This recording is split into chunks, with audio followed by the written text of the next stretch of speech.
La Sociedad Española de Radiodifusión presenta... Ser...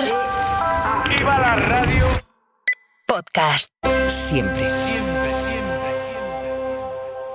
Hola, buenos días. Y de pronto la decisión de un juez. A pocos días de que se vote, el juez hace saber ahora que cita para el mes que viene a la mujer del presidente del gobierno. La cita como investigada, aún sin haber escuchado a los testigos, a los que ha citado, por cierto, un domingo. Y sin tener en cuenta el informe de la UCO, que no veía indicios de delito, pero que él considera preliminar. Pedro Sánchez ha respondido por carta. Habla de montaje, de coreografía de la coalición ultraderechista para condicionar las elecciones. Y en la campaña, donde ayer hablábamos de moción de censura, hoy se habla del juez peinado, de Begoña Gómez y de la carta. Es tan burdo que da vergüenza, así que no.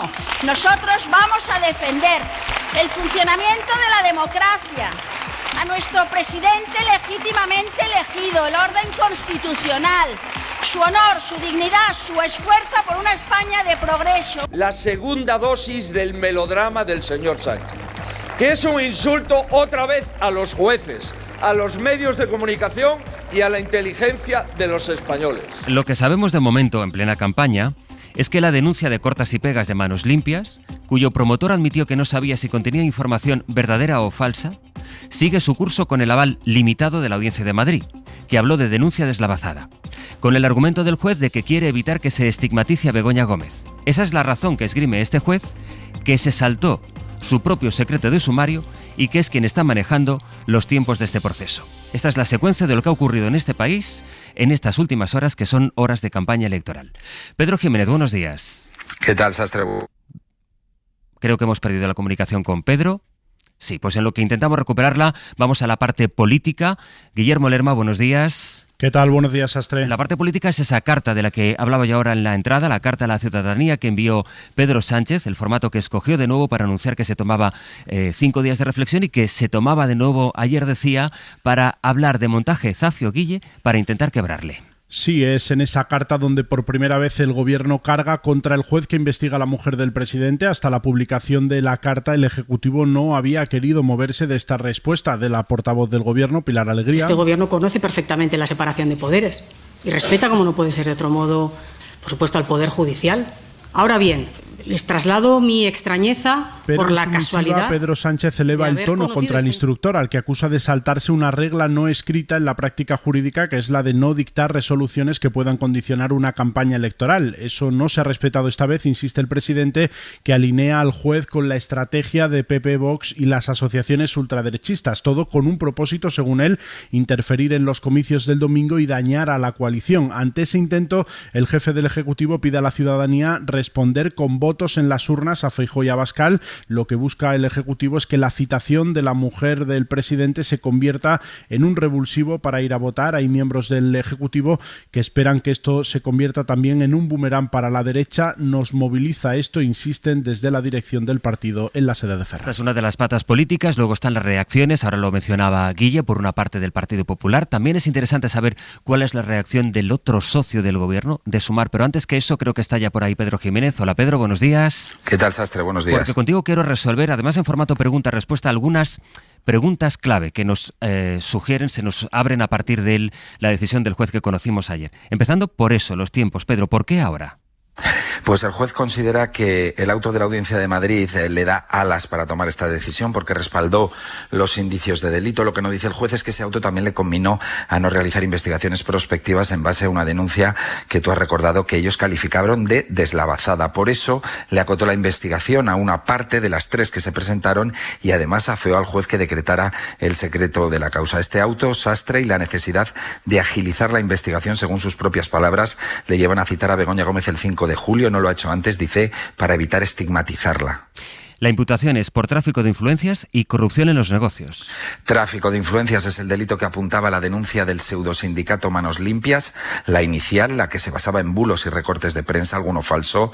Un delito el de tráfico de influencias, que con la jurisprudencia del Supremo en la mano es muy difícil de demostrar porque no se cumple esa jurisprudencia. Pero la misma semana que conocimos que el juez había abierto una investigación, llegaron al rescate otros ultras, hazte oír, que ya apuntaban al segundo delito, de corrupción en el sector privado que se ha quedado en la causa a pesar de la falta de indicios. Hemos ido contando que hay un informe de la UCO, de la Guardia Civil, un informe que tiene 116 páginas en el que no se ven indicios de delitos.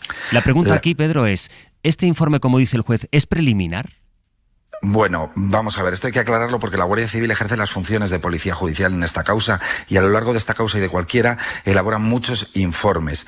La Guardia Civil está en esta causa porque fue el cuerpo que eligió el juez y lo que hizo fue el trabajo que Juan Carlos Peinado les encargó que hicieran, informar sobre el contenido de la denuncia y en un extenso informe, 160 páginas, concluyeron que no había indicios de delito y que el contenido de la denuncia se basaba en bulos, era lo que los agentes llamaron, abro comillas, datos erróneos, conjeturas o falsedades. Pero para salvar este revés, el juez considera el informe preliminar porque dice que cuando se hizo solo existía la denuncia acompañada de los recortes de prensa. Un argumento, el de preliminar, que no lo usó para llamar investigada a Begoña Gómez desde el primer momento. ¿Y suele ocurrir que se impute o se cite declaro como investigado a alguien, en este caso a Begoña Gómez, sin haber escuchado a los testigos? Pues parafraseando al juez Peinado, esto es inusual, pero todo es inusual desde el momento en el que se abre una investigación en contra del criterio que ha establecido el Tribunal Supremo con una denuncia basada en recortes de prensa, precisamente para no estigmatizar, como también dice el juez, lo lógico hubiera sido, Sastre, pedir informe al fiscal antes de abrir la causa y a partir de ese momento, si se quiere abrir, practicar las diligencias de investigación que confirmen o desmientan la denuncia. Y esto no se ha hecho. Tampoco se ha escuchado a los testigos clave del caso, los adjudicatarios de los dos contratos que se investigan, lo único que queda en pie de la denuncia inicial, y el empresario que lo recibió, el compañero de cátedra de Begoña Gómez, que pueden corroborar, no es descartable, no es raro que corroboren lo que ha dicho la UCO. Ellos se iban a declarar esta semana, pero coincide con un juicio que tenía el abogado de la mujer del presidente del gobierno y por lo tanto se han aplazado esos interrogatorios al domingo 16 de junio. Decisión que conocimos ayer a pocos días de que se abran las urnas el próximo domingo. Luego, si te parece, en el abierto seguimos, pero sí quería apuntar por lo menos a esta hora de la mañana las principales claves jurídicas que explican esta decisión de ayer. Pedro, gracias. Hasta luego.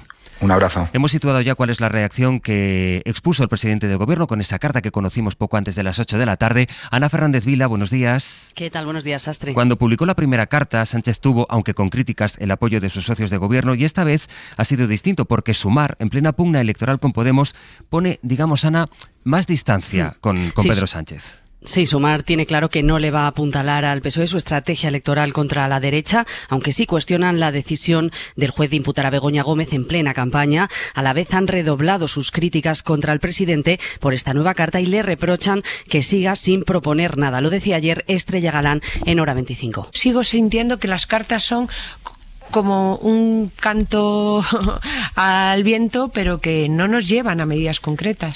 No va de cartas a la derecha, se le para con hechos, decía también Yolanda Díaz, y desde Podemos Belarra denunció que no es serio señalar el lawfare y no hacer nada. El intento del PSOE de concentrar el voto progresista le pilla a Sumar, como decías, en plena pugna con Podemos, con los morados acercándose y los de Díaz a la baja en las encuestas, así que se recrudece también esa pugna por ver quién es más duro con Sánchez. El PP pide directamente la dimisión de Pedro Sánchez a partir del hecho de la imputación. Mariela Rubio, buenos días. Muy buenos días. El tema en campaña era el desliz de Feijóo con la moción de censura hasta que ahora han cambiado las tornas.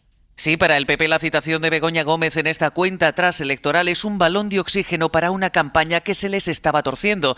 Ahora quien se le ha reventado es a Pedro Sánchez, dicen en Génova, donde ayer sus dirigentes salían en tromba a pedir que el presidente asuma responsabilidades políticas. Así lo hacían Feijóo, Semper y Tellado. Que la esposa del presidente del gobierno sea imputada y citada no supone automáticamente una sentencia condenatoria, pero sí obliga a que el señor Sánchez asuma su responsabilidad política inmediatamente. Cualquier presidente con un mínimo de dignidad dimitiría hoy mismo ante esta citación judicial. Hoy podemos decir que, en terminología de Óscar Puente, Sánchez es el puto amo de la trama Begoña. En el cuartel general popular están seguros de que Sánchez usará el caso como revulsivo para tratar de movilizar a los suyos, pero se dicen convencidos de que el caso de Begoña Gómez beneficia netamente al PP, porque el marco para lo que queda de campaña será la corrupción del gobierno y eso nos ayudará, aseguran, a agitar a los nuestros y aglutinar el voto conservador. Por cierto, que el PP de Madrid ha anunciado que va a crear en la Asamblea Fiscalía de la Comunidad una comisión de investigación sobre si hubo favores de la Universidad Complutense a la mujer de Pedro Sánchez. En fin, Mariela, Ana, nos escuchamos en El Abierto. Hasta luego. Hasta luego. Hasta luego. En el que, por cierto, tenemos entrevista electoral con la candidata del PSOE, Teresa Rivera, a la que preguntaremos su impresión sobre la decisión del juez Peinado y también por esta carta de ayer de Pedro Sánchez. Empezando este miércoles, el primero de los 3 días de calor que van a llevar los termómetros a acercarse o incluso a alcanzar, Jordi, los 40 grados. Buenas noticias para aquellos que aman, que desean que haga mucho calor, pero tampoco tan malas para los que no nos gusta el calor. No va a durar mucho, el fin de semana van a bajar las temperaturas, pero vayamos a lo primero, y es que hoy ya tendremos máximas alrededor de los 30 grados en prácticamente todo el país, solo un poco más bajas en puntos costeros, sobre todo en Asturias y Galicia, donde las nubes serán abundantes y donde más calor va a hacer, donde lo suele hacer, en el Ebro, también en el Guadalquivir. Aquí en el Guadalquivir máximas ya de hoy de 37-38 grados, y con este calor durante la tarde tormentas, hoy muy concentradas en las provincias de Burgos, Soria y Segovia, también en Zaragoza y Teruel y en el Pirineo catalán, tormentas que afectarán pocas poblaciones pero descargarán con intensidad.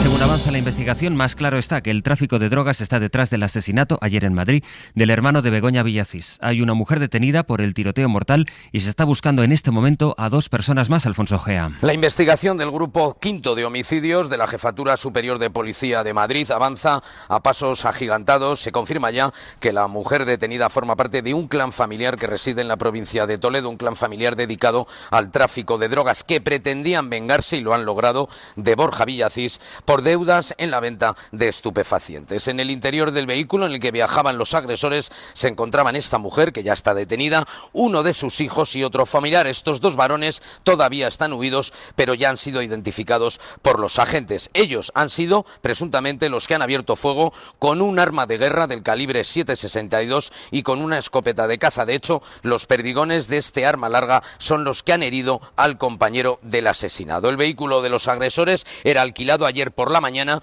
en la estación de Atocha, y con él han seguido al vehículo de la víctima hasta que lo han sacado de la carretera en pleno Parque del Pardo. Cuando el asesinado y su compañero han salido del coche, los agresores han abierto fuego. Es cuestión de horas, nos dice la policía, que se produzca el arresto de estos 2 varones implicados directamente en este crimen.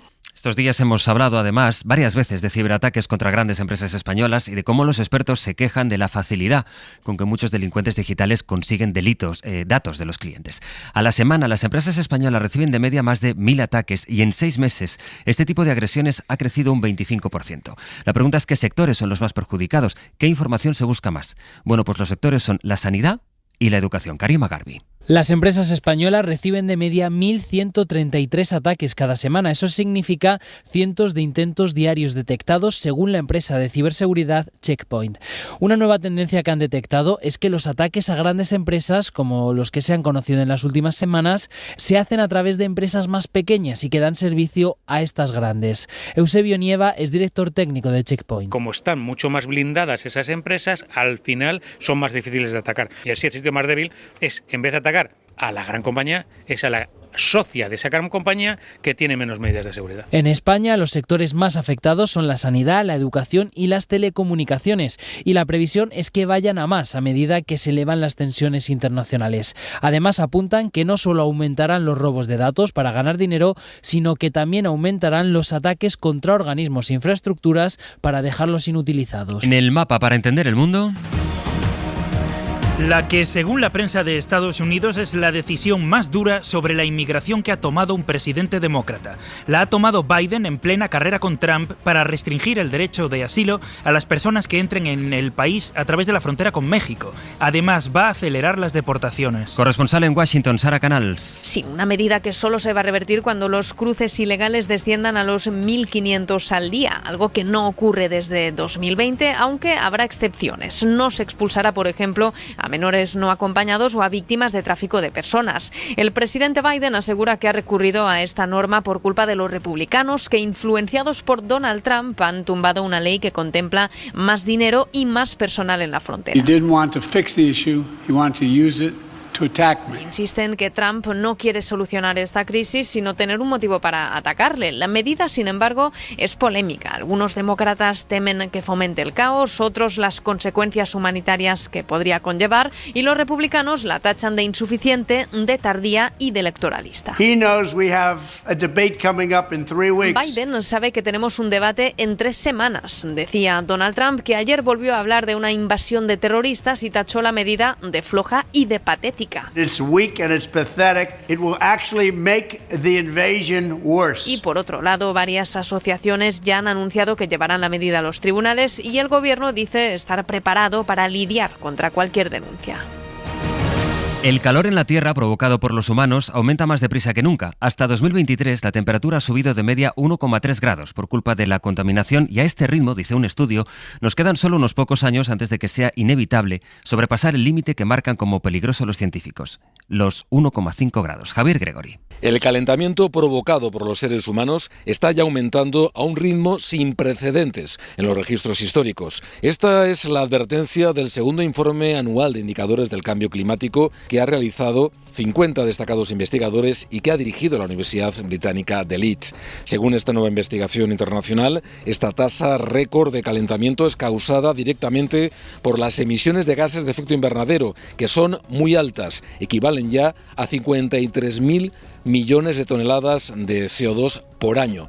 Y estas son las graves consecuencias en la práctica, según este nuevo informe científico. Estos niveles récord de emisiones contaminantes procedentes de la quema de los derivados del petróleo, el gas y el carbón está produciendo ya flujos de calor sin precedentes históricos hacia los océanos, los casquetes polares, los suelos y la atmósfera de la Tierra. Y este flujo de calor ha aumentado ya un 50%. Para no perderte ningún episodio, síguenos en la aplicación o la web de la SER, Podium Podcast o tu plataforma de audio favorita. Cadena SER. La radio.